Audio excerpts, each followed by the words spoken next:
প্রিয় শিক্ষার্থী বন্ধুরা, আসসালামু আলাইকুম ওয়া রাহমাতুল্লাহ। এনএসএন একাডেমির পক্ষ থেকে তোমাদেরকে জানাই অভিনন্দন।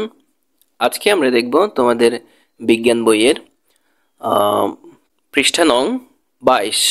আজকে আমরা দেখব তোমাদের বিজ্ঞান বইয়ের পৃষ্ঠা নং 22 দেখব।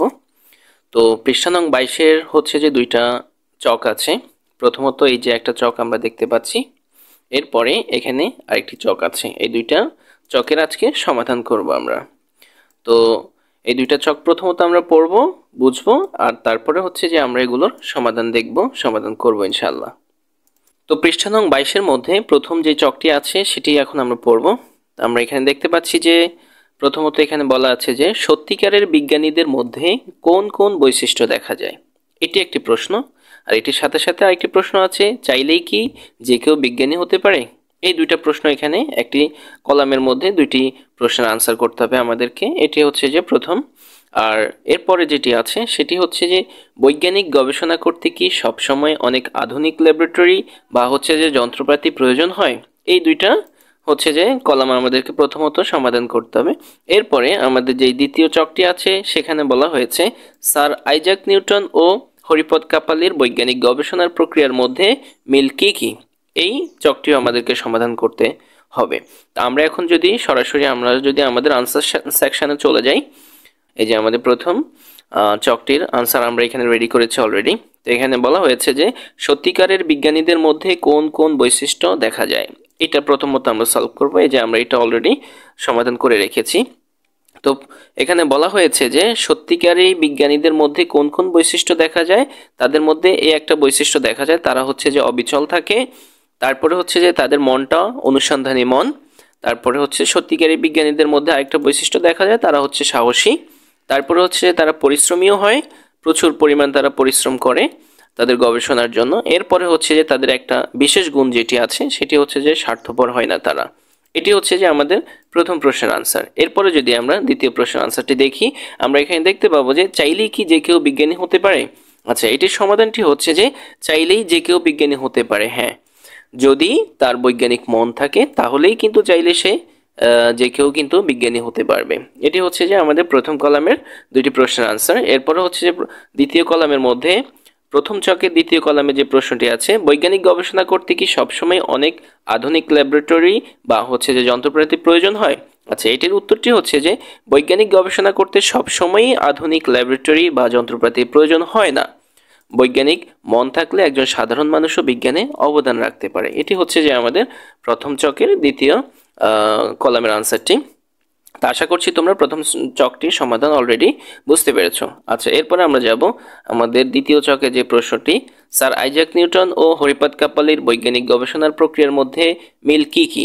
আচ্ছা, তো আমরা যদি এটির আনসার দেখি, আমরা এখানে দেখতে পাবো যে স্যার আইজাক নিউটন ও হরিপদ কাপালির বৈজ্ঞানিক গবেষণার প্রক্রিয়ার মধ্যে মিল কি কি। এটি হচ্ছে যে স্যার আইজাক নিউটন ও হরিপদ কাপালির বৈজ্ঞানিক গবেষণার প্রক্রিয়ার মধ্যে মিল দিকগুলো হলো। তো প্রথম যে মিল সেটি হচ্ছে যে বৈজ্ঞানিক অনুসন্ধান পদ্ধতি কাজে না লাগানো। এটি হচ্ছে যে নাম্বার 1। আর তারপর হচ্ছে নাম্বার 2 যেটা, সেটি হচ্ছে তথ্য প্রদানের পাশাপাশি আবিষ্কারের যথার্থতা প্রমাণের জন্য পরীক্ষণ বিশ্লেষণ করা। এটি হচ্ছে দুজনের মধ্যে মিল পাওয়া যায়। তারপরে 3 নম্বর যেটি আমরা এখানে সমাধান করেছি সেটি হচ্ছে যে পরীক্ষণের জন্য আধুনিক ল্যাবরেটরি ব্যবহার না করা। সো ডিয়ার স্টুডেন্টস, আশা করছি তোমরা পেজ নাম্বার 22-এর যেসব চকগুলোর সমাধানগুলো অলরেডি পেয়েছো। এখন আমরা দেখব তোমাদের বিজ্ঞান বইয়ের পৃষ্ঠা নং 23। আজকের ক্লাসে আমরা তোমাদের বিজ্ঞান বইয়ের পৃষ্ঠা নং 23-এ দেয়া যেসব প্রশ্নগুলো আছে এগুলোর সমাধান করব। তো প্রথমত হচ্ছে যে আমাদের এখানে দেয়া আছে যে এক টুকরো কাগজ আর একটা কলম ছেড়ে দিয়ে নিজেই আগে দেখো তো কি ঘটলো, নিচের উত্তরে টিক দাও। তার মানে হচ্ছে যে তুমি এক টুকরা কাগজ এবং যদি একটা কলম সমান জায়গা থেকে মানে হচ্ছে যে একই পজিশন থেকে যদি তুমি ছাড়ো নিচের দিকে, তখন তুমি দেখতে পাবে যে কলমটি আগে পড়েছে। তো এখানে সেটাই দিতে হবে তোমাকে, যে হচ্ছে যে কাগজের টুকরো আগে পড়েছে নাকি হচ্ছে যে কলম আগে পড়েছে নাকি হচ্ছে যে দুটি বস্তু একই সঙ্গে পড়েছে। তো যখন আমরা এই হচ্ছে যে পরীক্ষাটা করব, আমরা দেখব যে সেখানে কলম আগে পড়বে, কারণ কলমটা ছিল হচ্ছে যে ভারী বস্তু, এই জন্য কলমটি আগে পড়েছে। তো তোমরা চাইলে তোমাদের বাসার মধ্যে এক্সপেরিমেন্টটা করে তোমরা দেখতে পারো যে কোনটি আগে পড়ে, কি আগে কি কলম পড়ে নাকি আগে হচ্ছে যে কাগজের টুকরো পড়ে। আচ্ছা, তো আমরা সরাসরি এরপরের প্রশ্নে চলে যাচ্ছি। তোমরা সময় থাকলে তোমরা এগুলো পড়ে নিবে, আশা করছি তোমরা তোমাদের বই থেকে এগুলো পড়ে নিয়েছো। আমরা হচ্ছে যেগুলো পড়ে তোমাদের সময় লস করব না, আমরা হচ্ছে সরাসরি প্রশ্নটার আনসারে চলে যাব, সমাধানে চলে যাব। তো আচ্ছা, এখানে প্রশ্নটার মধ্যে বলা হয়েছে যে পড়ন্ত বস্তুর সূত্রটা কি। আচ্ছা, তোমার একটু আগের পরীক্ষার ফলাফল কি ছিল ভেবে দেখো তো। আচ্ছা, এরপরে বলছে যে সূত্রের সাথে তোমার নিজের অভিজ্ঞতা কি মিলেছে। আচ্ছা, এখানে এইটি একটি প্রশ্ন ছিল। তারপরে আরেকটি প্রশ্ন ছিল এইটা যে পড়ন্ত বস্তুর সূত্র কিভাবে এলো। তারপরে হচ্ছে যে তুমি কি এই সূত্রের সাথে একমত, তোমার সিদ্ধান্তের সপক্ষে যুক্তি দাও। এই দুইটা চক আমাদেরকে আসলে সমাধান করতে হবে। তা আমরা তোমাদের জন্য এই দুইটা চক খুব সহজেই সমাধান করে রেখেছি। দেখো, আমরা যদি এখন আনসার সেকশনে চলে যাই আমরা দেখতে পাবো। তো আমাদের প্রশ্নটি হচ্ছে যে পড়ন্ত বস্তুর সূত্রটা কি। তারপরে হচ্ছে যে এটা একটা প্রশ্ন। এরপর হচ্ছে যে এই প্রশ্নের সাথে আরও আছেন যে তোমার একটু আগের পরীক্ষার ফলাফল কি ছিল ভেবে দেখো তো। তারপরে বলছে যে এখানে আরও সূত্রের সাথে তোমার নিজের অভিজ্ঞতার কি মিলেছে কিনা। আচ্ছা, তো যদি আমরা পড়ন্ত বস্তুর সূত্রটি দেখি আমরা দেখব যে এই যে পড়ন্ত বস্তুর সূত্রটা কি। পড়ন্ত বস্তুর সূত্র হচ্ছে যে স্থির অবস্থান ও একই উচ্চতা থেকে বিনা বাধায় পড়ন্ত সকল বস্তুর সমান সময়ে সমান পথ অতিক্রম করে। আচ্ছা আচ্ছা, এরপরে হচ্ছে যে যেটা বললো যে তোমার একটু আগের পরীক্ষার ফলাফল কি ছিল ভেবে দেখো তো। আচ্ছা, আমার করা পরীক্ষাটিতে দেখা গেল বায়ু চাপের কারণে কাগজের টুকরোটি পড়ে এবং কলমটি আগে মাটিতে পড়েছে। আচ্ছা, তারপরে বললো যে সূত্রের সাথে তোমার নিজের অভিজ্ঞতা কি মিলেছে। আচ্ছা, তো সুতরাং সূত্রের সাথে আমার নিজের অভিজ্ঞতা মেলেনি। তোমরা চাইলে যে এই প্রশ্নটার আনসারটা এইভাবে খুব সহজেই দিয়ে দিতে পারো। আচ্ছা, আমরা যদি এর পরে যাই তাহলে আমরা দেখতে পাবো যে এখানে পরের প্রশ্নটি হচ্ছে যে পড়ন্ত বস্তুর সূত্র কিভাবে এলো, তুমি কি এই সূত্রের সাথে একমত, তোমার সিদ্ধান্তের সপক্ষে যুক্তি দাও। তো আচ্ছা, আমরা হচ্ছে যে এবার যদি আমরা এটা করি তাহলে আমরা দেখতে পাবো যে পড়ন্ত বস্তুর সূত্রটি বৈজ্ঞানিক অনুসন্ধান প্রক্রিয়ার মাধ্যমে এসেছে। তার মানে বলেছে যে পড়ন্ত বস্তুর সূত্রটি কিভাবে এলো, তার মানে হচ্ছে যে বৈজ্ঞানিক অনুসন্ধান প্রক্রিয়ার মাধ্যমে এসেছে। আচ্ছা, তুমি কি এই সূত্রের সাথে একমত। আচ্ছা, তো তুমি তোমার মতামত দিলে যে আমি এই সূত্রের সাথে একমত। আচ্ছা, তারপরে বললো যে তোমার সিদ্ধান্তের সপক্ষে যুক্তি দাও। এবার তোমার সিদ্ধান্তের সপক্ষে যে যুক্তিগুলো দিয়েছো, তো তুমি বলেছো যে এখানে যে আমি মনে করি বায়ু শূন্যে কোনো স্থানে যদি হালকা ও ভারী বস্তুকে একই সাথে উপর থেকে ছেড়ে দেওয়া হয় তাহলে বস্তু দুটি একই সাথে নিচে পড়বে। এটা হচ্ছে যে তোমার এক্সপেরিমেন্টের সপক্ষে যুক্তি। তো তোমরা চাইলে এটি দিয়ে দিতে পারো, তাহলে তোমাদের আনসার খুব সহজেই হয়ে যাবে। পৃষ্ঠা নং 24। তো পৃষ্ঠা নং 24-এ আমরা দেখতে পাচ্ছি যে এখানে একটি চক দেয়া আছে। এই চকটি আমাদেরকে আসলে নিজেদের মতো করে পূরণ করতে হবে। আচ্ছা, চকটি সমাধান করার আগে আমরা প্রথমত এখানে দেখি কি বলা হয়েছে। বলছে যে এখানে শিক্ষকের সাথে আলোচনা করো।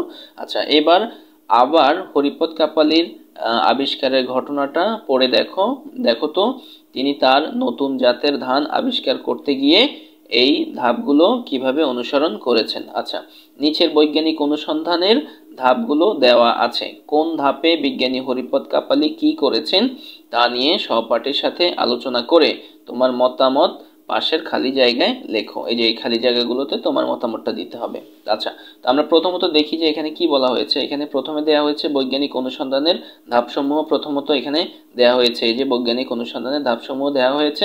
এরপরে এখানে পাশে দিয়ে বলা হয়েছে যে বিজ্ঞানী হরিপদ কাপালি এই ধাপে কি করেছেন, মানে এই ধাপগুলোতে তিনি কি কি করেছেন। এটা হচ্ছে যে আমাদেরকে আসলে আমাদের মতামত এখানে দিতে হবে। তো প্রথম ধাপ সেটি হচ্ছে যে একটি সমস্যা বা প্রশ্ন ঠিক করা, যার সমাধান বা উত্তর বের করতে হবে। তো তিনি এই ধাপে কি করেছেন আমরা হচ্ছে যে এবার আনসার সেকশনে চলে গেলে আমরা খুব সহজেই দেখতে পাবো।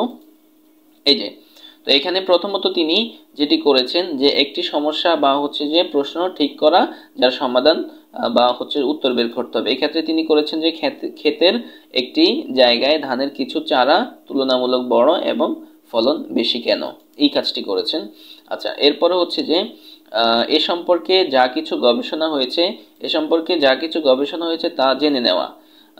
এ ধানের চারাগুলো উচ্চ ফলনশীল কিনা যাচাই করা। এ ধানের চারাগুলো উচ্চ ফলনশীল কিনা যাচাই করা। আচ্ছা, এরপরে 3 নম্বর যেটি সেটি হচ্ছে যে প্রশ্নটির একটি সম্ভাব্য ব্যাখ্যা দাঁড় করানো। আচ্ছা, তো এটি হচ্ছে যে এখানে বীজতলায় কিছু উচ্চ ফলনশীল জাতের ধানের বীজ রোপণ করা। আচ্ছা, এরপরে আমরা যদি আসি, এখানে দেখতে পাচ্ছি যে সম্ভাব্য ব্যাখ্যাটি সত্য কিনা সেটি পরীক্ষা করে দেখো। আচ্ছা, আকৃতিতে বড় ধানের চারাগাছগুলো জমিতে অন্য ধানের চারাগাছগুলো থেকে আলাদা করে রাখা। আচ্ছা, অধিক মাত্রায় উৎপাদিত ধানের চারা গাছগুলো বীজ পৃথক কোনো জায়গায় নতুনভাবে রোপণ করে উচ্চ ফলনশীল কিনা যাচাই করা। এরপরে 5 নম্বরে যেটি আছে, পরীক্ষার ফলাফল বিশ্লেষণ করে একটি সিদ্ধান্ত নেওয়া। তো এখানে বলা হয়েছে যে মাটির গুণাগুণ এবং রাসায়নিক সারের প্রয়োগ মাত্রা একই থাকা সত্ত্বেও নতুনভাবে রোপণ করা ধানের চারাগুলো আকার ও ফলনের পরিমাণ অনেক বেশি হলো। আচ্ছা, তো তোমরা এখানে দেখতে পাচ্ছ এখানে গুলো হবে, চারাগুলো হবে, চারাগুলোর আকার ও ফলনের পরিমাণ অনেক বেশি হলো। আচ্ছা, এরপরে 6 নম্বরে যেটি আছে, সবাইকে ধারণাটি জানিয়ে দেওয়া। এখানে এই ধাপে তিনি যেটি করেছেন সেটি করেছেন যে নতুন করে লাগানো ধানের চারাগুলো একটি উচ্চ ফলনশীল ধানের জাত, এটা তিনি কি করেছেন জানিয়ে দিয়েছেন। আচ্ছা, তো এই ছিল আমাদের হচ্ছে যে পৃষ্ঠা 24-এর সমাধান। আশা করছি তোমরা এটি ধরতে পেরেছো। 25 আজকের ক্লাসে আমরা হচ্ছে তোমাদের বিজ্ঞান বই 25-এর সমাধান করব। তো প্রথমত দেখো, এখানে বলা আছে যে আগের দিন তো বিজ্ঞান কিভাবে কাজ করে তা নিয়ে অনেক আলোচনা হলো। বিজ্ঞান আমাদের অনেক প্রশ্নের উত্তর খুঁজে পেতে সাহায্য করে, তাও দেখলাম আমরা, কিন্তু বিজ্ঞান আমাদের জীবনে সরাসরি কিভাবে কাজে লাগে তা কি কখনো ভেবে দেখেছো? আচ্ছা, এই কথাটি বলেছে। এরপরে বলেছে যে বিজ্ঞানের জ্ঞানকে কাজে লাগিয়ে আমাদের প্রতিদিনের জীবনকে কিভাবে আমরা সহজ করি তার কয়েকটি উদাহরণ কি ভাবতে পারো? আচ্ছা, এরপরে বলেছে যে নিচের চকে ঝটপট লিখে ফেলো তো কি কি মাথায় আসে। আচ্ছা, তো এখানে একটি চক দিয়েছেন, চকের মধ্যে বলা হয়েছে যে বিজ্ঞানের জ্ঞান কাজে লাগিয়ে জীবনের কোন কোন ক্ষেত্রে আমরা সরাসরি আমাদের প্রয়োজন মেটাই, এই কেন্দ্রিক হচ্ছে যে এই বিষয়টার উপর হচ্ছে যে আমাদেরকে এই চকটা ফিল আপ করতে হবে। তো আমরা হচ্ছে যে তোমাদের জন্য এই চকটি হচ্ছে যে আমাদের আনসার সেকশনে খুব সুন্দরভাবে আমরা সাজিয়ে রেখেছি। তো হচ্ছে যে আমরা সেখানে চলে যাচ্ছি। যাওয়ার আগে একটি কথা, যদি আমাদের ক্লাসটি তোমাদের ভালো লাগে অবশ্যই তোমরা হচ্ছে তোমাদের কৃতজ্ঞতা বোধ থেকে আমাদের ক্লাসে আমাদের ভিডিওসে তোমরা একটি লাইক করে এবং হচ্ছে যে আমাদের চ্যানেলটিকে সাবস্ক্রাইব করে তোমরা আমাদের সাথে থাকতে পারো এবং হচ্ছে যে আমাদেরকে সাপোর্ট করতে পারো। তো চলো আমরা দেখি এখানে কি আছে। দেখো, এখানে আমরা খুব সুন্দরভাবে সমাধান করে রেখেছি যে বিজ্ঞানের জ্ঞান কাজে লাগিয়ে জীবনের কোন কোন ক্ষেত্রে আমরা সরাসরি আমাদের প্রয়োজন মেটাই।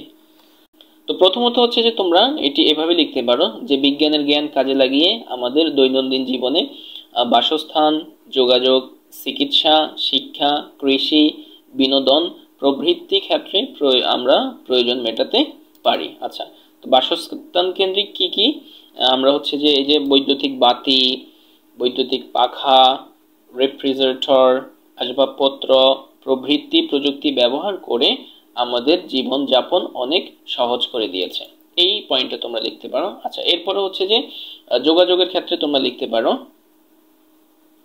যে মোবাইল ফোন, টেলিফোন, কম্পিউটার ইত্যাদি প্রযুক্তি ব্যবহারে আমাদের পৃথিবীকে হাতের মুঠোয় এনে দিয়েছে। আচ্ছা, এরপরে হচ্ছে যে বিমান, স্টিমার, বাস, ট্রেন প্রভৃতি প্রযুক্তি যাতায়াতের কাজে আরামদায়ক করতে সহায়তা করেছে। আচ্ছা, এরপরে হচ্ছে যে চিকিৎসা ক্ষেত্রে চিকিৎসার কাজে ব্যবহৃত প্রযুক্তি যেমন এক্স-রে, ইসিজি, আল্ট্রাসোনোগ্রাফি প্রভৃতি আমাদের রোগ নির্ণয়ে গুরুত্বপূর্ণ ভূমিকা রাখছে। আচ্ছা, এরপরে তোমরা লিখতে পারো যে শিক্ষার ক্ষেত্রে যে ভিডিও ক্লাস, ল্যাপটপ, প্রজেক্টর ইত্যাদি প্রযুক্তি শিক্ষার প্রসারে ব্যাপক সাহায্য করেছে। আচ্ছা, এরপরে হচ্ছে যে লাঙ্গল, এগুলো হচ্ছে কৃষি ক্ষেত্রে লাঙ্গল, ট্রাক্টর, পাওয়ার টিলার, ধান মাড়াই মেশিন প্রভৃতি কৃষিকাজকে আরো সহজ করে দিয়েছে, এই জিনিসটা তোমরা দিতে পারো। এরপরে সর্বশেষ বিনোদনের ক্ষেত্রে তোমরা এভাবে লিখতে পারো যে বিভিন্ন ধরনের খেলাধুলা ও বিনোদনের নানা মাধ্যম উপভোগের মাধ্যমে আমাদের জীবনযাত্রা স্বাচ্ছন্দ্যময় করে তুলেছে। এরপরে সর্বশেষ হচ্ছে তোমরা ফিনিশিংটা এভাবে লিখতে পারো যে এভাবে বিজ্ঞানের জ্ঞানকে কাজে লাগিয়ে আমরা হচ্ছে যে দৈনন্দিন জীবনের নানা ক্ষেত্রে আমাদের প্রয়োজন মেটাই। এইভাবে করে তোমরা খুব সহজেই এই ছকটির আনসার করে ফেলতে পারো যে বিজ্ঞানের জ্ঞান কাজে লাগিয়ে জীবনের কোন কোন ক্ষেত্রে আমরা সরাসরি আমাদের প্রয়োজন মেটাই। এই যে এইভাবে তোমরা খুব সুন্দরভাবে এভাবে একটি এই চকটার সমাধান রেডি করে ফেলতে পারো। তো হচ্ছে যে মোটামুটি এই চকটি সমাধান এটাই ছিল। এরপরে দেখি আমরা কি আছে। আচ্ছা, এরপরে হচ্ছে যে আমাদের আরও হচ্ছে যে একটি চক আছে যেটার মধ্যে হচ্ছে যে আমরা দুইটি রো দেখতে পাচ্ছি। এখানে একটি রোর মধ্যে বলা হয়েছে যে আমাদের পছন্দের প্রযুক্তি, আরেকটিতে বলা হয়েছে যে বিজ্ঞানের কোন ক্ষেত্রের জ্ঞান এখানে কাজে লাগানো হয়েছে। আচ্ছা, তো হচ্ছে যে যদি আমরা একটু পড়ি তাহলে আমরা খুব সহজে এগুলোর আনসার করতে পারবো। এখানে কি বলা হয়েছে, বিজ্ঞানের জ্ঞানটুকু যখন আমাদের জীবনের কোনো একটি প্রয়োজন মেটাতে ব্যবহার করা হয় তখন সেটাকে বলে প্রযুক্তি। আচ্ছা, তাহলে প্রযুক্তি কি এই জিনিসটা আমরা হচ্ছে যে এখানে পেয়ে গেলাম অলরেডি, যে বিজ্ঞানের জ্ঞানটুকু যখন আমাদের জীবনের কোনো একটি প্রয়োজন মেটাতে ব্যবহার করা হয় তখন সেটাকে বলে প্রযুক্তি। আচ্ছা, উপরের চকে নিশ্চয়ই তুমি বেশ কিছু প্রযুক্তির কথা তুলে ধরেছ, তারপরও কি খুব সাধারণ প্রচলিত কোনো কিছু তোমার চোখ এড়িয়ে গেছে? আচ্ছা, এটা বোঝার জন্য এখন পাশের একজন বন্ধুর সাথে উপরের তালিকাটি মিলিয়ে দেখো। দুজনের তালিকার মধ্যে কি মিল আছে যদি থেকে থাকে তাহলে সেগুলো কি কি? আচ্ছা, দুজনের তালিকাতেই আছে বা দুজনেই যে বিষয়টি নিয়ে বিস্তারিত জানতে খুব আগ্রহী এমন একটা প্রযুক্তি দুজন মিলে নির্বাচন করো, এখানে এটা বলা হয়েছে। আচ্ছা, এরপরে বলা হয়েছে যে এবার তোমাদের দুজনের দায়িত্ব হলো যে প্রযুক্তিটি নির্বাচন করেছ তার পেছনে বিজ্ঞানের ভূমিকা কি, অর্থাৎ বিজ্ঞানের কোন বিশেষ জ্ঞান এক্ষেত্রে জড়িত, এক্ষেত্রে বিজ্ঞানের প্রয়োগ কিভাবে হয়েছে তা খুঁজে বের করা, নিজেরা আলোচনা করে আলোচনার ফলাফল নিচে টুকে রাখা। তো আমরা হচ্ছে যে একটি তা আমরা এটাকে খুব সহজভাবে তোমাদের জন্য আমাদের আনসার সেকশনে রেডি করে রেখেছি। চলো দেখি আমরা। এই যে এখানে এখানে হ্যাঁ, এই চকটির হচ্ছে যে আমাদের পছন্দের প্রযুক্তি, তো আমরা এখানে দিয়েছি আমাদের পছন্দের প্রযুক্তি হচ্ছে যে মোবাইল ফোন, টেলিভিশন, বৈদ্যুতিক বাতি, বৈদ্যুতিক পাখা, রেফ্রিজারেটর, মাইক্রো ওভেন ইত্যাদি। আচ্ছা, এরপরে যে কথাটি ছিল এই যে এখানে বিজ্ঞানের কোন ক্ষেত্রের জ্ঞান এখানে কাজে লাগানো হয়েছে। তো বিজ্ঞানের কোন ক্ষেত্রের জ্ঞান এখানে কাজে লাগানো হয়েছে, তো আমরা এখানে লিখেছি এখানে উপরের প্রযুক্তিগুলো আবিষ্কারে বিজ্ঞানের বিদ্যুতের গবেষণা লব্ধ জ্ঞানকে কাজে লাগানো হয়েছে। তাইলে তোমরা যদি এভাবে দিয়ে দাও খুব সুন্দরভাবে তোমাদের আনসারটি হয়ে যাবে। বিজ্ঞান বইয়ের পৃষ্ঠা নং 26। এখন আমরা দেখব তোমাদের বিজ্ঞান বইয়ের পৃষ্ঠা নং 26। দেখি এখানে কি বলা আছে। পৃষ্ঠা নং 26-এর মধ্যে আমরা দেখতে পাচ্ছি যে এখানে বাড়ির কাজ নামক একটি সুন্দর একটি চক দেয়া আছে। এই চকটা আমাদেরকে সলভ করতে হবে। তো এখানে আমরা প্রথমত যদি একটু পড়ি বাড়ির কাজটা, তাহলে আমরা দেখি যে কি জানতে চাচ্ছে তারা বা আমাদেরকে হচ্ছে যে এখানে কি লিখতে হবে। তো এখানে বলা হয়েছে যে পরের দিনের সেশনের আগে তোমাদের একটা কাজ করতে হবে। তোমাদের বাসা বাড়িতে পরিবারের সদস্যরা, আত্মীয় স্বজন, বন্ধু বান্ধব কি কি প্রযুক্তি ব্যবহার করে তার তালিকা নিচের চকে লিখে রাখবে, এই চকটিতে লিখে রাখবে। পাশাপাশি এই প্রযুক্তি তারা কি কাজে লাগায় তাও নোট করে রাখতে ভুলো না যেন। আচ্ছা, তো এখানে এই চকের মধ্যে প্রথমে যে হচ্ছে যে কলামটি দেওয়া আছে এখানে বলা হয়েছে যে প্রযুক্তির নাম, এখানে কিছু প্রযুক্তির নাম লিখতে হবে। এরপরে বলা হয়েছে যে কি কাজে ব্যবহৃত হয়, প্রযুক্তিগুলো কি কাজে ব্যবহৃত হয় সেটি এখানে লিখতে হবে। তা আমরা হচ্ছে তোমাদের জন্য খুব সহজে এগুলো হচ্ছে যে আমাদের আনসার সেকশনে রেডি করে রেখেছি। আর আনসার সেকশনটা দেখার আগে আমরা তোমাদেরকে বলে নিচ্ছি, যদি আমাদের ক্লাসটি তোমাদের অবশ্যই ভালো লাগে তাহলে তোমরা হচ্ছে যে একটি লাইক দিয়ে এবং হচ্ছে যে আমাদের চ্যানেলটিকে সাবস্ক্রাইব করে আমাদের সঙ্গে থাকতে পারো, আমাদেরকে সাপোর্ট করতে পারো। তাহলে আমরা তোমাদের প্রতি অনেক কৃতজ্ঞ থাকবো এবং হচ্ছে যে আরও নতুন নতুন ভিডিওস বানানোর জন্য আমরা উৎসাহী হব। তো চলো দেখি এখানে দেখো, এই যে এখানে বাড়ির কাজটা আমরা খুব সহজেই সলভ করে রেখেছি তোমাদের জন্য। তো প্রযুক্তির নাম, এই যে এখানে প্রথমত প্রযুক্তির নাম জানতে চেয়েছে, তো আমরা হচ্ছে যে এখানে প্রযুক্তির নামগুলো লিখেছি। তো চলো আমরা পড়ি। তো এখানে প্রথমত আমরা দিয়েছি যে অ্যালার্ম ঘড়ি কি কাজে ব্যবহৃত হয়, যেহেতু আমরা সকাল আর্লি মর্নিং থেকে আমরা স্টার্ট করেছি প্রযুক্তির নামগুলো। তো এখানে হচ্ছে কি কাজে ব্যবহৃত হয়? সকালে ঘুম থেকে ওঠা ও প্রয়োজনীয় কাজ স্মরণ রাখতে ব্যবহৃত হয়। আচ্ছা, এরপরে হচ্ছে যে টুথব্রাশ। টুথব্রাশ কি কাজে ব্যবহৃত হয়? সেটি হচ্ছে ঘুম থেকে ওঠা ও খাওয়ার পর দাঁত পরিষ্কারের কাজে ব্যবহৃত হয়। এরপরে প্রযুক্তি হচ্ছে সাইকেল। আচ্ছা, বিদ্যালয়ে যাতায়াতের কাজে ব্যবহৃত হয়। এরপরে হচ্ছে যে আমরা রেখেছি বৈদ্যুতিক বাতি। অন্ধকারে যে কোনো জিনিস দেখতে এবং রাতে পড়াশোনা করতে ব্যবহৃত হয়। এরপরে হচ্ছে যে বৈদ্যুতিক পাখা দেহে শীতলতা আনতে এবং ভেজা কাপড় শুকাতে ব্যবহৃত হয়। এরপরে হচ্ছে যে আমরা যে প্রযুক্তির নাম লিখেছি সেটি হচ্ছে রেফ্রিজারেটর, যেটি কি কাজে লাগে? সেটি হচ্ছে যে খাদ্যদ্রব্য সংরক্ষণের কাজে ব্যবহৃত হয়। আচ্ছা, এরপরে হচ্ছে যে আমাদের মোবাইল ফোন। মোবাইল ফোন কি কাজে ব্যবহৃত হয়? সবার সাথে যোগাযোগ রক্ষার জন্য, কথোপকথনের জন্য ব্যবহৃত হয়। এরপরে আমরা যেটা রেখেছি সেটি হচ্ছে যে টেলিভিশন, দেশ বিদেশের খবর দেখতে এবং বিভিন্ন অনুষ্ঠান উপভোগ করতে ব্যবহৃত হয়। এরপর আমরা যেটি রেখেছি সেটি হচ্ছে যে ইন্টারনেট। ইন্টারনেট হচ্ছে যে অনলাইনে বিভিন্ন সেবামূলক কাজ সহায়তায় ব্যবহৃত হয়। আচ্ছা, তো ডিয়ার স্টুডেন্টস, মোটামুটি এগুলো ছিল আমাদের প্রযুক্তির নাম এবং হচ্ছে যে কি কি কাজে ব্যবহৃত হয় আমরা এইভাবে লিখেছি। তোমরা চাইলে তোমাদের মতো করেও লিখতে পারো অথবা আমাদের মতো করেও তোমরা সাজিয়ে লিখতে পারো। এখন আমরা দেখব তোমাদের বিজ্ঞান বইয়ের পৃষ্ঠা নং 27। চলো দেখি পৃষ্ঠা নং 27-এর মধ্যে কি আছে। তো পৃষ্ঠা নং 27-এর মধ্যে প্রথমত বলা হয়েছে যে দলের আলোচনায় নতুন যা যা প্রযুক্তির কথা জানলে তা নিচের চকে লিখো। তারপর হচ্ছে যে এখানে আমরা দুইটা কলাম দেখতে পাচ্ছি, একটা কলাম, তারপরে হচ্ছে যে এখানে আরেকটা কলাম দেয়া আছে, যে এই কলামের মধ্যে এখানে আমাদেরকে লিখতে হবে যে প্রযুক্তিগুলোর নাম, আর এই কলামে হচ্ছে যে কি কাজে ব্যবহৃত হয়। আমরা এখানে কিছু প্রযুক্তির নাম লিখব, এই প্রযুক্তিগুলো হচ্ছে যে কি কাজে ব্যবহৃত হয় সেটা এখানে লিখতে হবে। এইটাই তারা আমাদের পৃষ্ঠা নং 27-এর মধ্যে আমাদের সলভ করতে বলেছে। তো চলো আমরা হচ্ছে যে আমাদের আনসার সেকশনে চলে যাচ্ছি। সেখানে আমরা খুব সুন্দরভাবে এগুলো তোমাদের জন্য সাজিয়ে রেখেছি।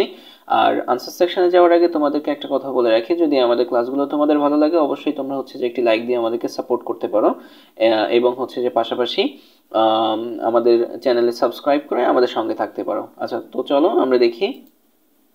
এই যে আমরা এখানে হচ্ছে যে অনেকগুলা প্রযুক্তির নাম তোমাদের জন্য লিখে রেখেছি এবং হচ্ছে যে কি কাজে ব্যবহৃত হয় সেটা লিখে রেখেছি। তো প্রথমত আমরা এখানে দেখতে পাচ্ছি যে গ্যাসের চুলা আমরা লিখেছি। গ্যাসের চুলা হচ্ছে যে বাসাবাড়িতে ও হোটেলে রান্নাবান্না করা হয়। এটা কি কাজে ব্যবহৃত হয়? বাসাবাড়িতে ও হোটেলে রান্নাবান্না করা হয়। আচ্ছা, এরপর হচ্ছে মাইক্রো ওভেন। মাইক্রো ওভেনের কাজ কি? সেটি হচ্ছে যে বিভিন্ন ধরনের খাবার তৈরি ও খাদ্যদ্রব্য উত্তপ্ত করা হয়। আচ্ছা, এরপরে আমরা দেখতে পাচ্ছি যে লিফট। লিফটের কাজ কি? সুউচ্চ ভবনে ওঠানামা করা যায়। আচ্ছা, এরপর হচ্ছে যে কম্পিউটার। কম্পিউটারের কাজ কি? সেটার কাজ হচ্ছে যে হিসাব নিকাশ এবং অফিস সংক্রান্ত বিভিন্ন কাজ করা হয়। এরপরে হচ্ছে যে ছাপাখানা। ছাপাখানার কাজ হচ্ছে যে পুস্তক, ম্যাগাজিন, সাময়িকী প্রভৃতি মুদ্রণ ও বাধাইয়ের কাজ করা হয়। আচ্ছা, এরপরে যে প্রযুক্তিটির নাম আমরা লিখেছি সেটি হচ্ছে যে রেলগাড়ি। রেলগাড়ি কি কাজে ব্যবহৃত হয়? এক স্থান থেকে অন্য স্থানে আরামদায়ক যাতায়াত করা যায়। আচ্ছা, এরপরে হচ্ছে যে জাহাজ। জাহাজের কি কাজে ব্যবহৃত হয়? জলপথে এক দেশ থেকে অন্য দেশে মালামাল বহনে সুবিধা পাওয়া যায়। আচ্ছা, এরপরে যে প্রযুক্তি রেখেছি আমরা সেটি হচ্ছে যে বিমান। বিমানের কাজ হচ্ছে কি? আকাশপথে পৃথিবীর যে কোনো দেশে ভ্রমণ করা যায়। আচ্ছা, এরপরে হচ্ছে যে রকেট। রকেট হচ্ছে যে পৃথিবী থেকে মহাকাশে নির্দিষ্ট গন্তব্যস্থানে পরিভ্রমণ করা যায়। আচ্ছা, এরপরে হচ্ছে যে প্রজেক্টর। প্রজেক্টরের কাজ কি? বিভিন্ন সেমিনার, ক্লাসরুম, ওয়ার্কশপ প্রভৃতিতে অনেক মানুষ একত্রে ছবি, ভিডিও, তথ্য উপভোগ করতে পারে। আচ্ছা, এরপরে হচ্ছে যে সেচ পাম্প। কৃষি জমিতে ফসলের প্রয়োজনীয় পানির ঘাটতি পূরণ করা যায়। আচ্ছা, এরপরে হচ্ছে যে রাসায়নিক সার। রাসায়নিক সার কি কাজে ব্যবহৃত হয়? অধিক পরিমাণে ফসল উৎপাদন করা যায়। আচ্ছা, এরপরে আমরা দেখি। এরপরে হচ্ছে যে প্রযুক্তির নাম সেটি হচ্ছে যে থার্মোমিটার। থার্মোমিটার কি কাজে ব্যবহৃত হয়? শরীরের তাপমাত্রা পরিমাপ করা যায়। আচ্ছা, এরপর আমরা দেখি। এরপর হচ্ছে যে এক্স-রে। এক্স-রের কাজ কি? সেটি হচ্ছে দেহের মাংসপেশির ভেতরে অস্থির ভাঙ্গা অংশ শনাক্তকরণে ব্যবহৃত হয়। আচ্ছা, এরপরে হচ্ছে যে প্রতিষেধক টিকা। প্রতিষেধক টিকা কি কাজে ব্যবহৃত হয়? বিভিন্ন ধরনের প্রতিরোধে, বিভিন্ন রোগ প্রতিরোধে আত্মরক্ষার কৌশল হিসেবে ব্যবহার করা হয়।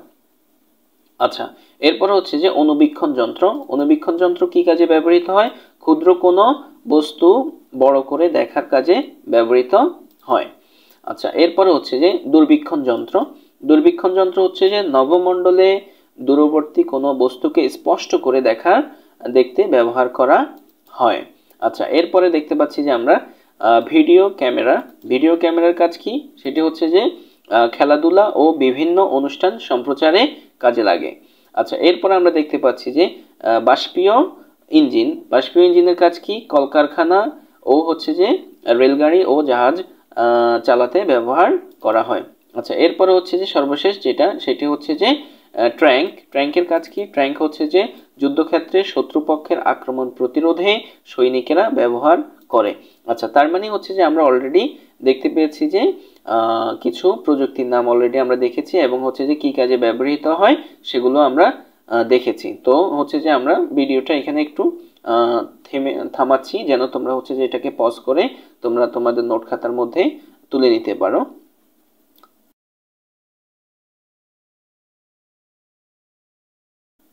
হ্যাঁ, তারপরে হচ্ছে যে এই অংশটা, এরপরে হচ্ছে যে এই অংশটা, তারপরে হচ্ছে যে আমাদের এটা পৃষ্ঠা নং 28-এর মধ্যে আমরা দেখতে পাচ্ছি যে এখানে একটি চক দেয়া আছে, এখানে একটি সারণী দেয়া আছে। এই সারণী থেকে আমাদেরকে হচ্ছে যে সারণীটা আমাদেরকে সমাধান করতে হবে। এই সারণীর প্রথমত হচ্ছে যে আমরা টপে কিছু হেডিং দেখতে পাচ্ছি। এখানের মধ্যে প্রথমত হচ্ছে যে প্রথম কলামে বলা হচ্ছে যে প্রযুক্তির নাম। এখানে হচ্ছে যে কিছু প্রযুক্তির নাম লিখতে হবে। এরপরে হচ্ছে যে প্রযুক্তিটির বিভিন্ন ব্যবহার, আমরা এখানে যে প্রযুক্তিটির নাম লিখব সেটার বিভিন্ন ব্যবহার এখানে লিখতে হবে। এরপরে হচ্ছে যে প্রযুক্তিটি ব্যবহারের ফলাফল ভালো নাকি খারাপ হচ্ছে, মানে হচ্ছে যে এই যে একটা প্রযুক্তির নাম লিখবো আমরা, এটার ব্যবহারটা কি ভালো হচ্ছে না খারাপ হচ্ছে সেটা এখানে আমাদেরকে বর্ণনা করতে হবে। এরপরে হচ্ছে যে পরের কলামে বলা হচ্ছে যে কেন আমরা ভালো বা খারাপ বলছি, মানে হচ্ছে যে এই প্রযুক্তিটাকে আমরা এখানে যে প্রযুক্তির নাম লিখবো সেটাকে কেন আমরা ভালো এবং হচ্ছে যে খারাপ বলছি সেটা হচ্ছে যে আমাদেরকে এখানে বিস্তারিত লিখতে হবে। তো এটা হচ্ছে যে আমরা তোমাদের জন্য খুব সুন্দরভাবে আমাদের আনসার সেকশনে রেডি করে রেখেছি। আর আনসার সেকশনে যাওয়ার আগে বলে রাখছি, আমাদের ক্লাসগুলো যদি তোমাদের ভালো লাগে অবশ্যই হচ্ছে যে আমাদের ক্লাসে একটি লাইক দিয়ে আমাদেরকে সাপোর্ট করতে পারো। পাশাপাশি হচ্ছে যে আমাদের চ্যানেলটিকে সাবস্ক্রাইব করে আমাদের সঙ্গে থাকতে পারো। তো চলো আমরা এখন যাব হচ্ছে যে আনসার সেকশনে। আমরা আনসার সেকশনে তোমাদের জন্য এটি খুব সুন্দরভাবে সাজিয়েছি। এই যে আমরা এখানে খুব সুন্দরভাবে তোমাদের জন্য এটি সাজিয়েছি। তো প্রথমত হচ্ছে যে এখানে আমরা দেখতে পাচ্ছি যে প্রযুক্তির নাম, এরপর হচ্ছে যে প্রযুক্তিটির বিভিন্ন ব্যবহার, তারপর হচ্ছে যে প্রযুক্তিটি ব্যবহারের ফলাফল ভালো নাকি খারাপ হচ্ছে সেটা, এরপর হচ্ছে যে কেন আমরা ভালো বা খারাপ বলছি। তো প্রথমত আমরা যে প্রযুক্তির নাম লিখেছি সেটি হচ্ছে যে মোবাইল ফোন। মোবাইল ফোন লিখেছি। তো মোবাইল ফোন হচ্ছে যে এটা হচ্ছে যে মোবাইল ফোনের বিভিন্ন ব্যবহার, এখানে বিভিন্ন ব্যবহার হচ্ছে যে যোগাযোগ করা, তারপরে হচ্ছে যে বার্তা আদান প্রদান করা, তথ্য সংরক্ষণ করা ইত্যাদি। তার মানে হচ্ছে যে মোবাইল ফোন দিয়ে এসব কাজগুলো করা যাচ্ছে, এগুলো হচ্ছে মোবাইল ফোনের ব্যবহার। তারপরে এখানে বললো যে প্রযুক্তিটি ব্যবহারের ভালো ফলাফল ভালো নাকি খারাপ হচ্ছে। তো আমরা এখানে লিখেছি যে ভালো ও খারাপ দুটিই হচ্ছে। তো কিভাবে, এবার হচ্ছে যে আমরা এখানে লিখবো কেন আমরা ভালো বা খারাপ বলছি। তো হচ্ছে যে ভালো দিকটি কি, যে কোনো স্থান থেকে যোগাযোগের সুবিধা পাওয়া যায় মোবাইল ফোনে, ও হচ্ছে যে ইন্টারনেটের মাধ্যমে বিভিন্ন খবর সহজে জানা যায়। আচ্ছা, এটা হচ্ছে যে ভালো দিক। আর হচ্ছে যে খারাপ দিক যেটা মোবাইল ফোনের খারাপ দিক হচ্ছে যে তরুণ সমাজকে কাজে অমনোযোগী করে ফেলে, তরুণ সমাজকে মোবাইল ফোনে হচ্ছে যে অলস করে ফেলে, এটা হচ্ছে যে মোবাইল ফোনের একটি খারাপ দিক। আচ্ছা, এরপরে হচ্ছে যে আমরা যে প্রযুক্তির নাম লিখেছি সেটি হচ্ছে যে ইন্টারনেট। ইন্টারনেটের হচ্ছে যে বিভিন্ন ব্যবহার, ইন্টারনেটের মধ্যে বিভিন্ন ব্যবহারের মধ্যে হচ্ছে তথ্য বিনিময়, ই কমার্স সেবা ইত্যাদি। আচ্ছা, এরপরে হচ্ছে যে ভালো নাকি খারাপ হচ্ছে এই প্রযুক্তির ব্যবহারটা, সেটা হচ্ছে যে ভালো হচ্ছে ও খারাপ দুটি হচ্ছে। আচ্ছা, ভালো দিক কি সেটা আমরা দেখতে পাচ্ছি এখানে। ভালো দিক হচ্ছে যে ইন্টারনেট ব্যবহারের ভালো দিক হচ্ছে যে ইমেল আদান প্রদান, তারপরে হচ্ছে যে অনলাইন টিকিটিং সেবা সহ আরো অনেক সেবা পাওয়া যায়, এটা হচ্ছে যে ইন্টারনেট ব্যবহারের ভালো দিক। আর ইন্টারনেট ব্যবহারের খারাপ দিক হচ্ছে কি তরুণদের গেমিং ও সোশ্যাল মিডিয়া ব্যবহারে আসক্তি বেড়ে যাচ্ছে, মানে হচ্ছে যে ইন্টারনেটের মাধ্যমে তরুণদের হচ্ছে যে গেমিং ও হচ্ছে যে সোশ্যাল মিডিয়া ব্যবহারে আসক্তি অনেক গুণে বেড়ে যাচ্ছে এইটা। আচ্ছা, এরপরে হচ্ছে যে পরবর্তীতে আমরা যে প্রযুক্তির নাম লিখেছি সেটি হচ্ছে যে ই শিক্ষা। ই শিক্ষা পড়ালেখার কাজে এটা ব্যবহার হয়, আর এটা হচ্ছে যে ভালো হচ্ছে, এটা ভালো হচ্ছে। ভালো দিক কি? এটার ভালো দিকটা হচ্ছে যে ঘরে বসেই অনলাইন ক্লাস করা যায়, এটা হচ্ছে কি ঘরে বসেই অনলাইন ক্লাস করা যায়। আচ্ছা, এরপর আমরা যে প্রযুক্তির নাম লিখেছি সেটি হচ্ছে যে ঔষধ। ঔষধ ঔষধ হচ্ছে যে রোগ চিকিৎসায় প্রতিকার কাজে, রোগ চিকিৎসায় প্রতিকার কাজে। আচ্ছা, এটা হচ্ছে যে ভালো ও খারাপ দুটি হচ্ছে, এই যে এই ঔষধটার হচ্ছে যে ভালো এবং খারাপ দুটি হচ্ছে। ভালো দিক কি? ভালো দিক হচ্ছে যে উপযুক্ত মাত্রার ঔষধের মাধ্যমে রোগাক্রান্ত মানুষ সুস্থ হয়, উপযুক্ত মাত্রার ঔষধের মাধ্যমে রোগাক্রান্ত মানুষ সুস্থ হয়, এটি হচ্ছে যে ঔষধের ভালো দিক। আর ঔষধের হচ্ছে যে খারাপ দিক কি? ঔষধের খারাপ দিক হচ্ছে যে সঠিক ঔষধ প্রয়োগ না ঘটলে জীবনহানির আশঙ্কা থাকে। তার মানে ঔষধের খারাপ দিক হচ্ছে যে সঠিক ঔষধের প্রয়োগ না ঘটলে জীবনহানির আশঙ্কা থাকে। আচ্ছা, এরপরে হচ্ছে যে আমরা যে প্রযুক্তির নাম লিখেছি সেটি হচ্ছে যে রাসায়নিক সার। রাসায়নিক সার রেখেছি আমরা। রাসায়নিক সার হচ্ছে যে ফসল উৎপাদন বাড়ানো, উদ্ভিদের রোগ প্রতিরোধ করা ইত্যাদি। আচ্ছা, এটা হচ্ছে যে খারাপ হচ্ছে, এটি কি হচ্ছে? খারাপ হচ্ছে। আর খারাপ দিক কি? খারাপ দিক হচ্ছে যে মাত্রাতিরিক্ত সার প্রয়োগে জমির উর্বরতা কমে যায় ও পরিবেশ দূষিত হয়। তো এই ছিল হচ্ছে যে আমাদের পৃষ্ঠা নং 28 সমাধান। পৃষ্ঠা নং 29।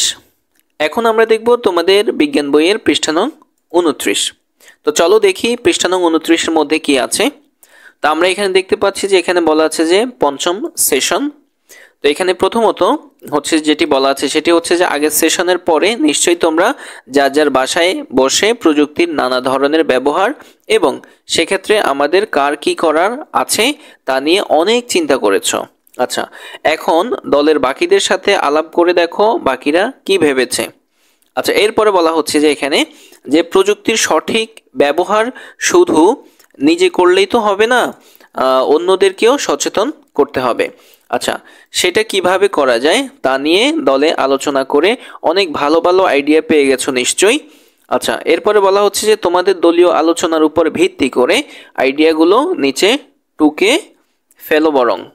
আচ্ছা, তাহলে বলতেছে যে তোমাদের দলীয় আলোচনার উপর ভিত্তি করে আইডিয়াগুলো নিচে টুকে ফেলো বরং। তো প্রথমত আমরা এখানে দেখতে পাচ্ছি যে এখানে আমাদের একটা সারণী দিয়েছে। আসলে হচ্ছে যে এই ক্লাসটাতে আমাদের হচ্ছে যে মূল কাজটা হচ্ছে যে এই সারণীটাকে আমাদের সমাধান করতে হবে, এই সারণীটা আমরা সলভ করব। তো আমরা দেখি সারণীর প্রথম কলামে বলা আছে যে ভালো উদ্দেশ্যে প্রযুক্তির ব্যবহার বাড়াতে আমরা কি করতে পারি। প্রথম কলামে বলছি কি ভালো উদ্দেশ্যে প্রযুক্তির ব্যবহার বাড়াতে আমরা কি করতে পারি। আচ্ছা, এরপরের কলামে বলা হচ্ছে যে অপ্রয়োজনীয় প্রযুক্তির ব্যবহার কিংবা প্রযুক্তির অপব্যবহার কমাতে আমাদের কি করার আছে। তো চলো আমরা এখন হচ্ছে যে তোমাদেরকে আমাদের আনসার সেকশনে নিয়ে যাব এটা সমাধানের জন্য। তবে আনসার সেকশনে যাওয়ার আগে তোমাদেরকে বলে রাখছি, যদি আমাদের ক্লাসগুলো তোমাদের অবশ্যই ভালো লাগে এবং হচ্ছে তোমাদের উপকারে আসে তাহলে তোমরা তোমাদের কৃতজ্ঞতাবোধ থেকে আমাদের ক্লাসের মধ্যে অবশ্যই একটি লাইক দিতে পারো এবং আমাদের চ্যানেলটিকে সাবস্ক্রাইব করে আমাদের সঙ্গে থাকতে পারো। ধন্যবাদ তোমাদেরকে। তো চলো দেখি আমরা আনসার সেকশনে কি আছে। আচ্ছা, তো আমরা এখানে হচ্ছে যে আনসার সেকশনটা খুব সুন্দরভাবে তোমাদের জন্য সাজিয়ে রেখেছি। এখানে হচ্ছে যে এটা ষষ্ঠ শ্রেণী বিজ্ঞান বই 29 পৃষ্ঠার সমাধান। তো প্রথমত আমরা দেখেছি যে এখানে বলা আছে যে ভালো উদ্দেশ্যে প্রযুক্তির ব্যবহার বাড়াতে আমরা কি করতে পারি। তারপর হচ্ছে যে অপ্রয়োজনীয় প্রযুক্তির ব্যবহার কিংবা প্রযুক্তির অপব্যবহার কমাতে আমাদের কি করার আছে। তো প্রথমত হচ্ছে যে এক নম্বরে আমরা যেটা লিখেছি সেটি হচ্ছে যে কানে হেডফোন না লাগিয়ে স্মার্টফোনে কথা বলা বা হচ্ছে যে ভিডিও দেখা। কানে হেডফোন না লাগিয়ে স্মার্টফোনে কথা বলা বা ভিডিও দেখা। আচ্ছা, তো পরবর্তী কলামে আমরা দেখতে পাচ্ছি যে এখানে এক নম্বরে হচ্ছে যে অপচনশীল পলিথিনের ব্যবহার বন্ধ করে কাপড়ের বা চটের ব্যাগের প্রচলন করা। আচ্ছা, এরপরে 2 নম্বরে আমরা যেটি দেখতে পাচ্ছি 2 নম্বরে হচ্ছে যে অন্ধকার ঘরে mobile phone, television, computer, laptop ইত্যাদি ব্যবহার না করা। আচ্ছা, পরবর্তী কলামে 2 নম্বরে আমরা যেটি দেখতে পাচ্ছি সেটি হচ্ছে যে প্রয়োজনীয় কাজ ছাড়া মোবাইল ফোন ও কম্পিউটারের ব্যবহার কমিয়ে শরীরচর্চা ও খেলাধুলার প্রতি আগ্রহী হওয়া। আচ্ছা, এরপরে হচ্ছে যে 3 নম্বর কলামে আমরা যেটি দেখতে পাচ্ছি, 3 নম্বর কলামে এখানে হচ্ছে যে কৃষি জমি ফসল উৎপাদনের জন্য রাসায়নিক সারের পরিবর্তে জৈব সার ব্যবহার করা। এরপরে হচ্ছে যে 3 নম্বর কলামে হচ্ছে যে বিদ্যুৎ শক্তি সংরক্ষণের জন্য প্রয়োজন ছাড়া বৈদ্যুতিক বাতি, বৈদ্যুতিক পাখা, এয়ার কন্ডিশনার ব্যবহার না করা। আচ্ছা, তো এরপরে হচ্ছে যে আমরা চতুর্থ কলামে যেটি দেখতে পাচ্ছি সেটি হচ্ছে যে বিশ্বের বিখ্যাত লেখকের বই পড়তে ও ডাউনলোড করতে ইন্টারনেটের মাধ্যমে ই-বুকের সুবিধা নেয়া। আর এখানে বলা হচ্ছে যে সামাজিক যোগাযোগের মাধ্যমে অপপ্রচার বন্ধে এ বিষয়ে আলোচনা করা। আচ্ছা, এরপরে হচ্ছে যে 5 নম্বরে যেটি সময়ের ব্যস্ততার কারণে ঘরে বসে ইন্টারনেটের সহায়তায় প্রয়োজনীয় পণ্য ক্রয় বিক্রয় করা। আর এখানে হচ্ছে যে নেশাজাতীয় দ্রব্য ও মাদক আসক্ত থেকে দূরে থাকার জন্য বিদ্যালয়ে বিভিন্ন ক্রীড়া প্রতিযোগিতা এবং বিতর্ক অনুষ্ঠানের আয়োজন করা। এখন আমরা দেখব তোমাদের বিজ্ঞান বইয়ের পৃষ্ঠা নং 30। তো চলো আমরা দেখি পৃষ্ঠা নং 30 এর মধ্যে কি আছে। তো পৃষ্ঠা নং 30 এর মধ্যে আমরা প্রথমত দেখছি যে কিছু ইনস্ট্রাকশন দেয়া আছে।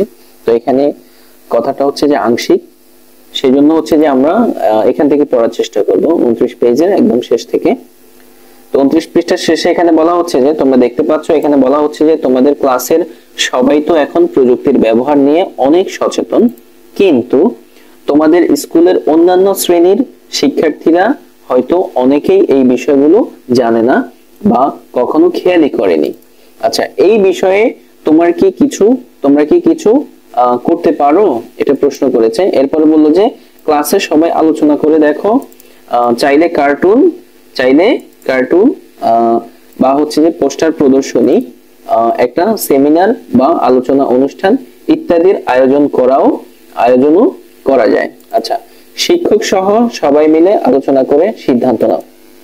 তার মানে এখানে যেটি বলা হয়েছে সেটা হচ্ছে যে তোমাদের ক্লাসে সবাই তো প্রযুক্তির ব্যবহার নিয়ে আসলে সচেতন হয়েছে, কিন্তু তোমাদের ক্লাসের বাইরে যেসব শিক্ষার্থীরা আছে তারা হয়তো বা প্রযুক্তির বিষয় এখনো মানে জানে না এবং তারা হচ্ছে যে কখনো এসব বিষয় খেয়াল করেনি। তো সেই জন্য তাদেরকে সচেতন করার জন্য তোমরা পোস্টার প্রদর্শনী বা বিভিন্ন সেমিনার বা আলোচনার মাধ্যমে বা হচ্ছে যে একটা আয়োজনও করে তোমরা শিক্ষক সহ সবাই মিলে মানে কি করবে, তাদেরকে কিভাবে জানাবে, এটার একটা আলোচনা করে সিদ্ধান্ত নিতে পারো। আচ্ছা, তো এরপরে বলা হচ্ছে যে পরিকল্পনা মাফিক সব হয়ে গিয়েছে কি, মানে পরিকল্পনা মাফিক সব কি হয়েছে। আচ্ছা, এই কাজ করতে গিয়ে নতুন কোন দিক মাথায় এসেছে, মানে এই কাজটা যে তোমরা করতেছো এটা করতে গিয়ে তোমাদের কোন কোন নতুন কি কি দিক তোমাদের মাথায় এসেছে যা আগে কখনো ভাবোনি। আচ্ছা, নিচে নোট করে রাখো তোমার অনুভূতি। এই যে নিচে হচ্ছে যে এই জায়গাটা হচ্ছে তোমার অনুভূতিগুলো নোট করে রাখার জন্য বলা হয়েছে এই জায়গাটায়। তো মূলত হচ্ছে যে আজকের কাজটা হচ্ছে যে মূলত এই জায়গাটা, এই পেজ নাম্বার 30 এর এই যে আমাদের হচ্ছে যে এই ফিরে দেখার এই অংশটাই হচ্ছে যে আমাদের আজকে হচ্ছে যে সমাধান করতে হবে। এটাই হচ্ছে যে আমাদের কাজ। তো হচ্ছে যে আমরা তোমাদের জন্য এটা হচ্ছে খুব সহজেই সুন্দরভাবে আমাদের আনসার সেকশনে আমরা রেডি করে রেখেছি। আর আনসার সেকশনে যাওয়ার আগে তোমাদেরকে বলে রাখি, যদি আমাদের ক্লাসগুলো তোমাদের অবশ্যই ভালো লাগে তাহলে হচ্ছে যে তোমরা আমাদেরকে একটি লাইক দিয়ে সাপোর্ট করতে পারো এবং হচ্ছে যে সাবস্ক্রাইব করে আমাদের সঙ্গে থাকতে পারো। সকলকে ধন্যবাদ। আচ্ছা, তো চলো আমরা দেখি আনসার সেকশনে সেটা কিভাবে আমরা রেডি করেছি। আচ্ছা, এই হচ্ছে যে আমাদের আনসার সেকশন। তো আমরা এখানে লিখেছি যে ষষ্ঠ শ্রেণী বিজ্ঞান বই 30 পৃষ্ঠার সমাধান। তো প্রথমে আমাদের যে প্রশ্নটি ছিল এখানে, যে এই যে দেখো প্রথমে যে প্রশ্নটি ছিল তোমাদের দলের পরিকল্পনা কি ছিল, এইটা হচ্ছে যে আমাদেরকে এখানে আমরা এটা সলভ করেছি যে তোমাদের দলের পরিকল্পনা কি ছিল। উত্তরটা আমরা এভাবে সাজিয়েছি যে আমাদের দলের পরিকল্পনাগুলো হলো, আচ্ছা, 1 নম্বরে বিভিন্ন প্রযুক্তির সাথে পরিচিত হব। তাহলে কি নাম্বার 1 এ কি আছে, বিভিন্ন প্রযুক্তির সাথে পরিচিত হব। এরপরে 2 নম্বরে হচ্ছে যে প্রযুক্তির বিভিন্ন ব্যবহার সম্পর্কে জানবো, আচ্ছা, 3 নম্বরে মানে আমাদের দলের 3 নম্বরের পরিকল্পনাটা কি ছিল, সেটা হচ্ছে যে প্রযুক্তি ব্যবহারের ফলাফল ভালো না খারাপ কিনা তা জানবো। তার মানে এটা হচ্ছে 3 নম্বর পরিকল্পনা। এরপরে 4 নম্বর যে পরিকল্পনা ছিল সেটি হচ্ছে যে ভালো উদ্দেশ্যে প্রযুক্তির ব্যবহার বৃদ্ধিতে আমাদের করণীয় কি তা জানবো। তার মানে হচ্ছে যে আমাদের 4 নম্বর পরিকল্পনা ছিল যে ভালো উদ্দেশ্যে প্রযুক্তির ব্যবহার বৃদ্ধিতে আমাদের করণীয় কি তা জানবো। আচ্ছা, তো এরপরে পরবর্তীতে যে প্রশ্নটা আছে সেটি হচ্ছে যে কাজটা করতে গিয়ে তোমার অভিজ্ঞতা কেমন হলো, নতুন কি শিখলে বা জানলে। পরবর্তী প্রশ্ন হচ্ছে কি, কাজটা করতে গিয়ে তোমার অভিজ্ঞতা কেমন হলো, নতুন কি শিখলে বা জানলে। আচ্ছা, এটা সমাধানটা হচ্ছে যে এই যে মানে হচ্ছে যে কাজটা করতে গিয়ে তোমার অভিজ্ঞতা কেমন হলো, নতুন কি শিখলে। আমরা উত্তরটা এভাবে সাজিয়েছি যে কাজটা করতে গিয়ে আমার নতুন নতুন অভিজ্ঞতা হলো, নতুন যা শিখলাম তা হলো কি কি শিখলাম আমরা, কিভাবে বৈজ্ঞানিক অনুসন্ধান করতে হবে। প্রথমত আমরা যেটা যে অভিজ্ঞতাটা হলো বা হচ্ছে যা শিখলাম বা জানলাম সেটা হচ্ছে যে কিভাবে বৈজ্ঞানিক অনুসন্ধান করতে হবে এটা। তারপরে 2 নম্বর হচ্ছে যে কি কি ধরনের প্রযুক্তি আছে, কি কি ধরনের প্রযুক্তি আছে। আচ্ছা, তারপরে 3 নম্বরে প্রযুক্তি ব্যবহারের ভালো বা খারাপ দিক কোনগুলো। 3 নম্বরে হচ্ছে কি প্রযুক্তি ব্যবহারের ভালো বা খারাপ দিক কোনগুলো। আচ্ছা, এরপরে 4 নম্বরে হচ্ছে যে ভালো উদ্দেশ্যে প্রযুক্তির ব্যবহার বৃদ্ধিতে করণীয় কি। 4 নম্বর ভালো উদ্দেশ্যে প্রযুক্তির ব্যবহার বৃদ্ধিতে করণীয় কি। আচ্ছা, এরপরে আমরা দেখি, এরপরে হচ্ছে যে আরেকটা ইনস্ট্রাকশন দেয়া আছে সর্বশেষ, বিজ্ঞান ও প্রযুক্তি নিয়ে এমন কোন প্রশ্ন মাথায় আছে যার উত্তর এখনো মিলেনি। আচ্ছা, নিচে লিখে ফেলো তোমার প্রশ্ন যাতে হারিয়ে না যায়। আচ্ছা, পরে নিশ্চয়ই কখনো না কখনো এই প্রশ্নগুলোর উত্তর তুমি নিজেই খুঁজে বের করতে পারবে। তার মানে হচ্ছে যে বিজ্ঞান ও প্রযুক্তি নিয়ে তোমার মানে এমন কোন প্রশ্ন তোমার মাথায় আসছে কিনা সেটা সাথে সাথে তুমি লিখে ফেলো। পরবর্তীতে হয়তোবা তুমি কখনো না কখনো এই প্রশ্নটার উত্তর তুমি হয়তোবা খুঁজে পাবে, এটা বলা হচ্ছে। তো কি কি প্রশ্ন আমাদের মাথায় ঘুরপাক খাচ্ছে বা আমরা আইডিয়া করে তোমাদের জন্য সেগুলো রেডি করে রেখেছি। এই যে, তো প্রথমত আমরা এখানে লিখেছি 1 নম্বরে বিজ্ঞানীরা কিভাবে কাজ করে। এটা আমাদের হচ্ছে যে মাথায় একটা আইডিয়া মানে হচ্ছে যে একটা প্রশ্ন আসছে যে বিজ্ঞানীরা আসলে কিভাবে কাজ করে, 1 নম্বর। তারপরে 2 হচ্ছে যে প্রযুক্তির প্রসার হচ্ছে কিভাবে, প্রযুক্তির প্রসার হচ্ছে কিভাবে। আচ্ছা, তারপরে 3 নম্বরে যেটি আমাদের হচ্ছে যে আইডিয়া আসছে সেটা হচ্ছে কিভাবে আমি প্রযুক্তির ব্যবহার করব, কিভাবে আমি প্রযুক্তির ব্যবহার করব। আচ্ছা, 4 নম্বরে হচ্ছে যে প্রযুক্তির খারাপ দিকগুলো বর্জন করব কিভাবে, প্রযুক্তির খারাপ দিকগুলো বর্জন করব কিভাবে। প্রযুক্তির আসলে ভালো দিকের সাথে সাথে কিছু খারাপ দিকও আছে, সেগুলো কিভাবে বর্জন করে আমরা হচ্ছে ভালো দিকটা শুধুমাত্র গ্রহণ করতে পারি। তো সেই বিষয়টা এখানে বলা হচ্ছে প্রযুক্তির খারাপ দিকগুলো বর্জন করব কিভাবে। আচ্ছা, আর সর্বশেষ যেটা সেটা হচ্ছে যে প্রযুক্তির ভালো দিক সমূহ কি কি। এটা আমাদেরকে অবশ্যই আমাদের মাথায় এসব প্রশ্নগুলো ঘুরপাক খাচ্ছে, এগুলো কখনো না কখনো আমরা আনসার বের করতে পারবো, এই মর্মে আমরা এগুলো সাজিয়েছি। সো হচ্ছে ডিয়ার স্টুডেন্ট, কথা হচ্ছে যে আমরা আমাদের মতো করে একটা কনসেপ্ট দিয়েছি, তোমাদেরকে একটা আইডিয়া দিয়েছি। তোমরা চাইলে আমাদের আইডিয়াটুকু নিয়ে তোমরা তোমাদের নিজেদের মতো করে ওগুলো সাজাতে পারো, কোনো অসুবিধা নেই। এতে করে হচ্ছে যে তোমাদের নিজেদের স্কিল বৃদ্ধি পাবে। তো ভালো থাকবে, সুস্থ থাকবে, এই প্রত্যাশা রেখে আজকের মতো বিদায় নিচ্ছি।